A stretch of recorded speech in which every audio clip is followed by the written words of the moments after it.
Yesus nama jennu kun waaqa jennu santu dhufa. Waan jedhe namaa dhufa moo waaqa dhufee si fudhataan jedhe. Amma ina dhagaye. Isuma isin nama jettan kun waaqa jennu Yesus Kristos dhufaa jaar. Okay, ani namaan jedhe Yesuusi. Okay, kan dhufee ka isin eegu jirtan kun namummaan dhufee isin fudhata moo waaqummaan dhufee isin fudhata? Waaqummaan dhufee fudhata. Gooma akkas. Waaqaan dhufa? Waaqummaan dhufa. Waaqummaa isaa namni amma hubachuu dide kana akka waaqa ta'e agarsiisuu dhufa. Maali gaafa duraa kadhu gaafa dhufe sanoo gaafa dhufe asiin dura sanoo? Foon uffatee dhufe gizee san. Amma gaafa dhufu kanoo maal uffatee dhufa? Amma ammoo waaqummaa isaa uffatee dhufa. Ragaan eessa jira akkas jiru? Ka ijaan argita gizee dhufuutu jira amma dhufaa jira gizeetu gaa. Allah amantiin feetee sun taate akkuma feete dimokiraasiidha. Rakkoon hin jiru.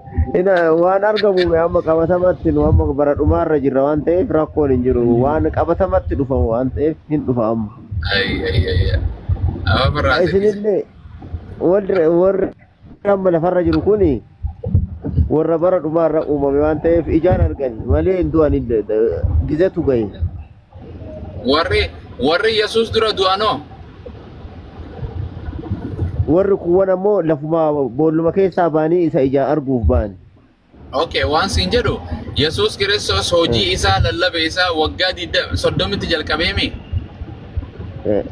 Waggaa 30 jalqabee. Okay, waggaa takka ranqa 30 jidduu karaan dhugaan jireenyi eenyu ture? Isuma. Isuma foon hin jiru sani. Akkamitti jechuun waan siin jedha Yesuus lallabuu waggaa 30tti jalqabee bar lallabuu achi dura lallabuu ture? Hin barreeffamne iyyuu inni gin hojii marra jira. Maal inni hin jenne ka wangeelli waan hin jirre maa wangeelli dabalta? Bakka karoora waaqayyo waan ta'eef karoora isaa waan ta'eef hin barreeffamne achiin booda kadhu garuu waggaa san guutuu amma nu eessa ture maayirra ture. Okay, Yesuus Kiristoos. Ila. Daga qoye siin fidheeyyu waan baay'ee gaaffii baay'ee bareeda na gaafatte waan ta'eef waggaa 30 duratti booda ka jiru nutu nu galcha nu laallata waan ta'eef sin hin laallatu iyyuu samaa'itti laallama guddaan isaa sun attam akka jiru maaltu irra akka gahe samaa'itti gaafanna isin amma 30 irraa kaasee haga masqalii sani waan jiru bichaa baradha achiin booda ammoo warri fayyaa ammoo samaa'itti waan kana attam maaltu irra akka gahe maal irra akka dabarse isan gaafanna. Okay, waan jedhe Yesuus Kiristoos gaafni inni waggaa 30 booda dhugaanis karaanis dhugaanis jireenyinis ana malee namni tokko gartee gara waaqayyo abbaatti hin dhaqu gaafni ni jedhe waggaa 30 booda moo waggaa 30 dura jedhe? 30 booda. Okay, achi dura eenyu ture yayyee naa himi gaa karaan dhugaan jireenyi eenyu ture? Hin barreeffamne gizee sanillee isumaa siin jaaraabe. Isumaa akkamitti abboo? Waggaa 23tti 10tti akkas jedhuuti 30 jechuun lawuxi maaltu jira inni barraa'u ka jalqabe irraa itti barraa'ee siin jaarame inni ennaa dhalatullee dhufanii fi sagadanii fi warqii kennafiif biraa deemaniiran warri sabaa sagadiin dhalatu Yesuus Kiristoos waaqa ilma waaqayyoos nama guutuus jedhanii Yesuus Kiristoos waggaa 30 duraas akkanitti amanuu turani? daa'imummaa irratti dhufanii sagadanii fi kennaa kennanii biraa deemaniirani sabaa sagadanii. Bar saganni san sagada kabajaati sadaqa waaqummaatiin waan jedhe. Okay, Yesuus wangeela inni kan lallabe waggaa 3 miti way waggaa 30 waggaa 3 fi maal? Miti? Waggaa 3 akkama. Okay, san sirraa dhiisee kanas. Rafaa jirtaasa? Amma hojii ba'uuf ta'a, hojii deemuuf ta'a. Aboo maal baate? Waldaan deemtu? Halkan deemna hojii. Hojiin keessan akkasii? Awwa rabbii tokkicha kan waaqessu rabbi si haa taasisu.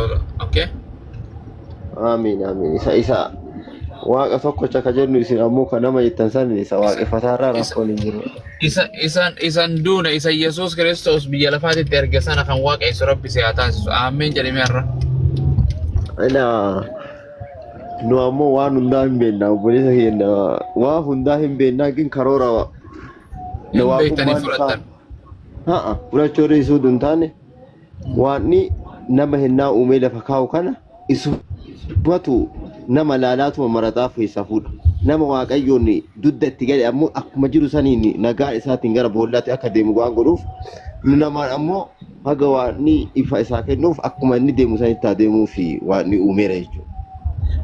Waaqayyo Yesuus fi seexana kamtu rajaba? Seexanni beeku feera ammoo lafuma jira.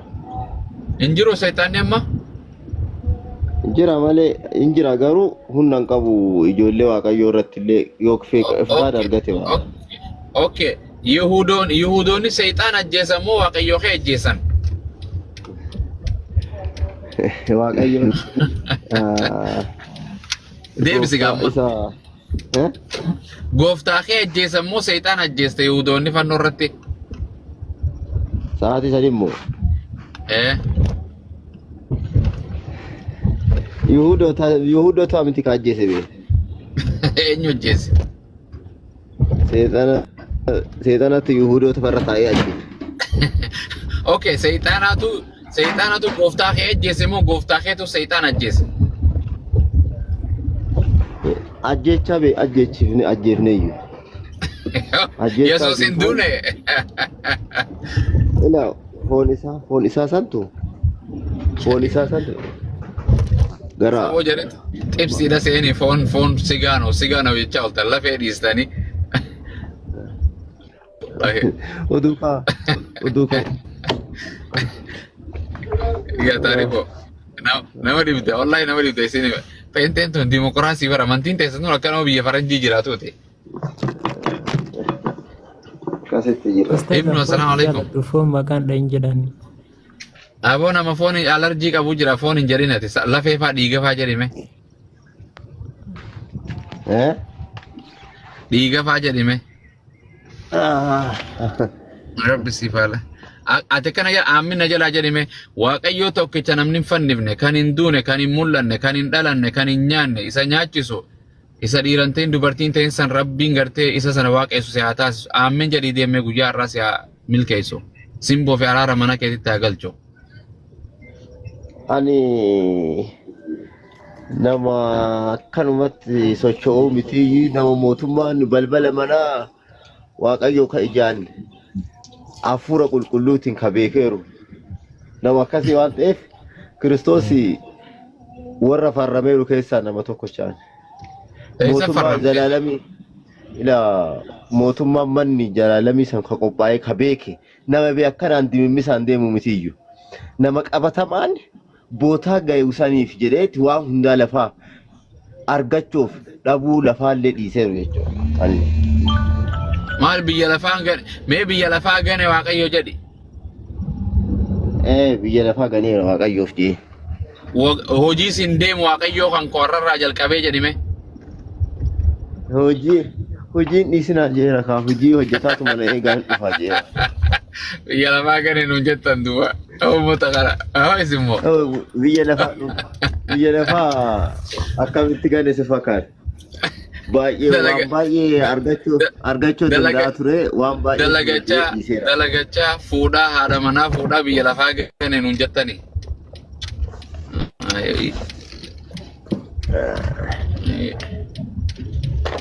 Waaqayyo.